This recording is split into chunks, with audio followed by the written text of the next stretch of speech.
એવું શું કારણ છે કે જેને કારણે આપણને લાગે છે કે પરિવારની જરૂર નથી? Destination wedding. પહેલાં તો એવું હતું કે લગ્ન હોય પરિવારમાં તો અઠવાડિયાથી સગા આવી જાય ને રોજ ખાવાનું રંધાય ને બધા રાત્રે બેસે ને ગપ્પા મારે ને કેટલો આનંદ કરે. એની પણ પહેલાં જ્યારે મને યાદ છે કે ઘરમાં દરજી બેસે અને બધાના કપડાં ઘરમાં સીવાય. એવા સમયથી શરૂ કરીને હવે ડેસ્ટિનેશન વેડિંગ છે. અમારે ગણતરીના જ લોકોને લઈ જવા છે. 100-150 અમારા જેટલા નજીકના છે એ સિવાયના લોકોને લગ્નમાં નથી લઈ જવા. એવા સંકોચાતા ગયા લગ્નો, પારિવારિક પ્રસંગો સંકોચાતા ગયા. તમે યાદ કરો, એક સમય હતો કે જ્યારે દિવાળી, હું નાની હતી ત્યારે મને યાદ છે કે સવારના મમ્મી નવડાવી દોવડાવીને ચોટલા વાળી દે, પછી આજુબાજુના ઘેર જઈ આવવાનું. કેમ? તો કે 5-5 રૂપિયા મળે, બધાને પગે લાગી આવવાનું. હવે કોઈ કોઈના ઘરે નથી જતું, સગાના ઘરે પણ નથી જતા, પડોશીઓના ઘરે પણ નથી જતા, અને મોટાભાગના ઘર લોકો તો પોતાના જ ઘરે નથી રહેતા. દિવાળીમાં ભાગી જાય છે બધા, પોતાના ઘરે પણ નથી રહેતા લોકો, તો બીજાના ઘરે જવાની તો ચર્ચા જ નથી. ત્યાં ના જોશો, મને જુઓ. વર્ચ્યુઅલ તો હું ત્યાંથી જ સંબોધન કરી દેત ને યાર, મને કેમ બોલાવી તમે? હું અહીંયા હાજર છું જાતે, આમાં કંઈ નથી. હાડમાસની વ્યક્તિ અહીંયા ઊભી છે, ત્યાં રસ લો ને હું એના કરતા સારી લાગુ છું. સો બેસિક વાત એ છે કે પરિવારનું સંવેદન આપણે બધા ધીમે ધીમે ભૂલી ગયા. કોને કહેવાય ફેમિલી? એવું કોઈ દિવસ વિચાર્યું? બાળકોને ભણાવીએ તો આપણે ફેમિલીનું ચિત્ર પુસ્તકમાં પણ હવે તો મા બાપ અને 2 બાળકો, અને એમાં પણ પિતા છાપું વાંચતા હોય ને મા રસોઈ કરતી હોય, આવું પાઠ્ય પુસ્તકમાં ચિત્ર છે, જે સદીઓથી ચાલ્યું આવ્યું છે. હવે મા રસોઈ નથી કરતી, હવે પિતા છાપું નથી વાંચતા, હવે મા અને પિતા બંને જણા સાથે કામે બહાર નીકળે છે, સંતાનો મોટા થવા લાગ્યા છે. એવા આ બદલાતા સમયમાં પરિવાર શું છે ને એનું સંવેદન શું છે, એવું મારે બહુ જ બધા પરિવાર જ્યારે અહીંયા હાજર છે ત્યારે કહેવું છે. કોણ છે આ પરિવાર? એની જરૂર શું છે? આપણે એકલો માણસ સફિશિયન્ટ નથી?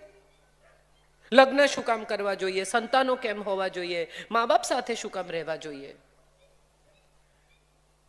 અને બધા નવા બાળકોની દલીલ છે કે શું જરૂર છે. મારે તમને બધાને એક વાત કહેવી છે કે અહીંયા બહાર કોઈકનું પર્સ પડી જાય કે કોઈકની કંઈક વસ્તુ ખોવાઈ જાય કે કોઈકને કંઈ તકલીફ પડે કે એક્સિડન્ટ થયો હોય અને એકલો માણસ બેસીને રડતો હોય તો એને કેટલા લોકો પૂછવા જાય, ભાઈ શું થયું? Right? So many of people, જે સારા હૃદયના ભલા માણસો છે જઈને પૂછે કે ભાઈ શું થયું? કંઈ તકલીફ થઈ?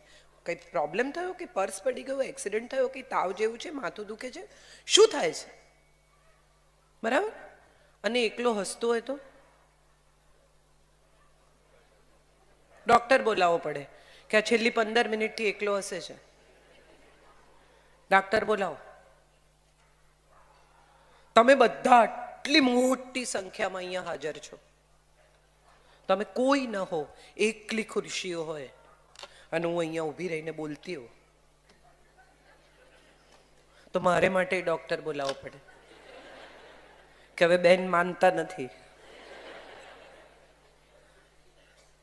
મજા એ છે કે તમે છો તો મારા બોલવાનું અસ્તિત્વ છે. એકલા રડી શકાય છે, એકલા હસી નથી શકાતું. હસવા માટે તમને જોડે એક જણ જોઈશે. મેં નવી ગાડી લીધી હોય અને હું એકલી અમદાવાદના રસ્તા પર ગોળ ગોળ ફર્યા કરું તો એ ગાડીનો આનંદ મને નહીં મળે.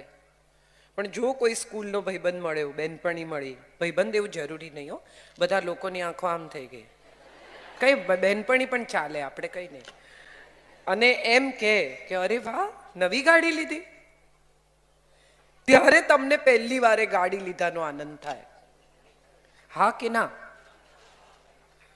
નવી સાડી તમે પહેરી હોય અને તમે એકલા જ અરીસામાં જોઈને ઇતરાયા કરો કે મારી તો કેટલી બહુ જ અદ્ભુત સાડી.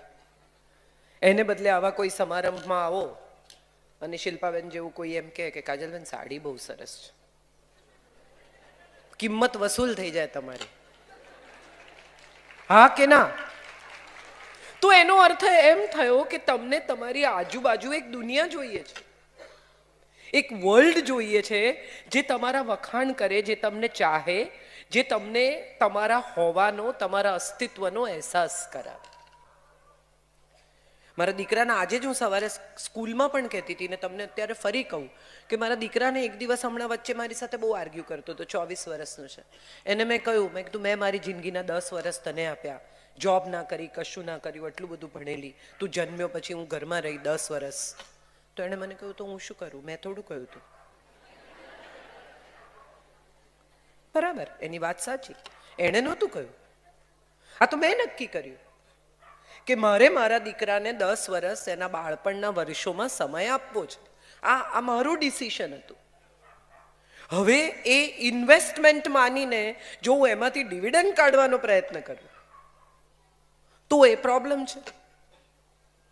મોટા ભાગના પરિવારોમાં વર્ષો સમય, સ્નેહ, વાલ, લાગણી, સપોર્ટ, કાળજી જે તમે કહો તે બધું ઇન્વેસ્ટમેન્ટ માનીને કરવામાં આવે અને જ્યારે સમય આવે એમાંથી વ્યાજ મેળવવાનો પ્રયત્ન કરવામાં આવે તો સંબંધો ગડબડાઈ જાય છે. તમે જે કર્યું એ તમારે કરવું હતું ને તમે આનંદથી કર્યું. હવે જો એ તમે કર્યું એના બદલામાં કશું માંગો તો એ પરિવાર નથી, એ ઇન્વેસ્ટમેન્ટ છે. તમે કશું એટલા માટે કર્યું કારણ કે તમે એવી આશા રાખી કે આવનારા વર્ષોમાં કોઈક મારી મદદ કરશે. ના, પરિવારમાં જે કોઈ જે કંઈ પણ કરે એ એની ફરજ છે, જવાબદારી છે, ઉત્તરદાયિત્વ છે, એણે એ કરવાનું જ હોય. આ લાગણી આજથી 20-25 વર્ષ પહેલા હતી. હવે 2 વાક્યો બહુ મહત્વના છે, મને શું અને મારે શું. હું આટલું કરું તો મને શું મળશે, હું આટલું કરું તો મારું શું થશે. અહીંથી શરૂ થઈ છે પહેલી વખત દુનિયા સંકોચાવાની.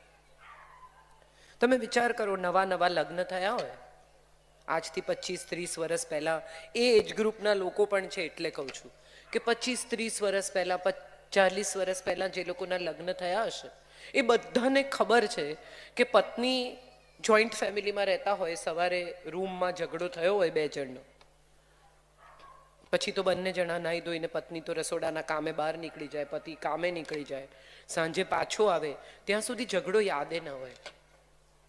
હા કે ના? બંને જણા ભૂલી ગયા હોય કે શું થયું હતું. હવે અત્યારે પરિસ્થિતિ એવી છે કે 2 જ જણા ઘરમાં છે અને સેલફોન પણ છે.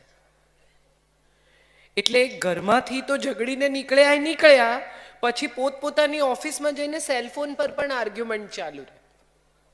અને એમાં જો કોઈ કારણસર કાપી નાખ્યો તો ફરી જોડી અને એમ કે મારો ફોન મૂકી દીધો, લે હું મૂકીશ, તારે નહીં મૂકવાનો.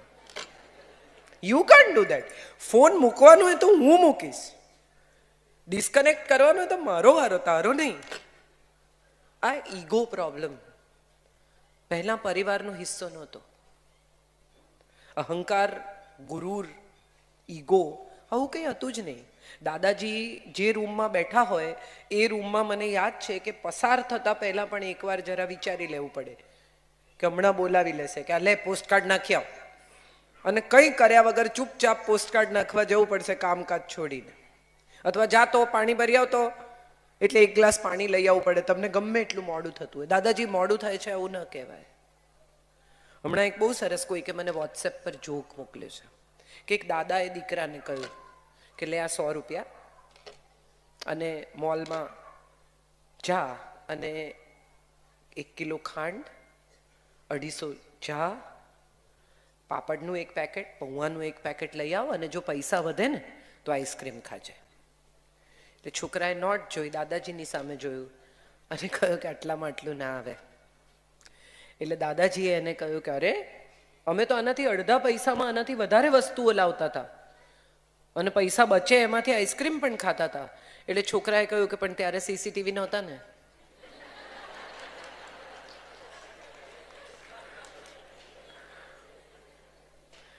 મજાની વાત એ છે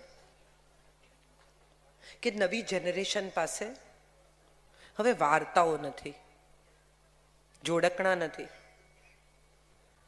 દાદાજી દાદી ક્યાંક બીજે રહે છે, માતા પિતા કામ માટે ક્યાંક બીજે રહે છે, સંતાનો અંગ્રેજી માધ્યમની શાળામાં મોટે ભાગે ભણે છે અથવા ગુજરાતી માધ્યમની શાળામાં ભણતા હોય તો પણ એમનો એટલો બધો સમય ખવાય છે કે એમની પાસે એમના ગ્રેન્ડ પેરેન્ટ્સ માટે સમય બચતો નથી. વિડીયો કોલ પર પોતાના સંતાનોને, સંતાનોના સંતાનોને વધતા જોઈને દાદા દાદીએ સંતોષ માનવાનો છે. ક્યાંક ઓસ્ટ્રેલિયા, ક્યાંક અમેરિકા રહેતા બાળકો પણ વિડીયો કોલ પર છોકરું હેલો દાદાજી, હાઉ આર યુ દાદાજી આવું કરે તો માથે હાથ ફેરવવાનો, સ્નેહથી ખોળામાં સુવડાવવાનો, વાર્તાઓ કહેવાનો, આવો લાવો તો હવે રહ્યો જ નથી.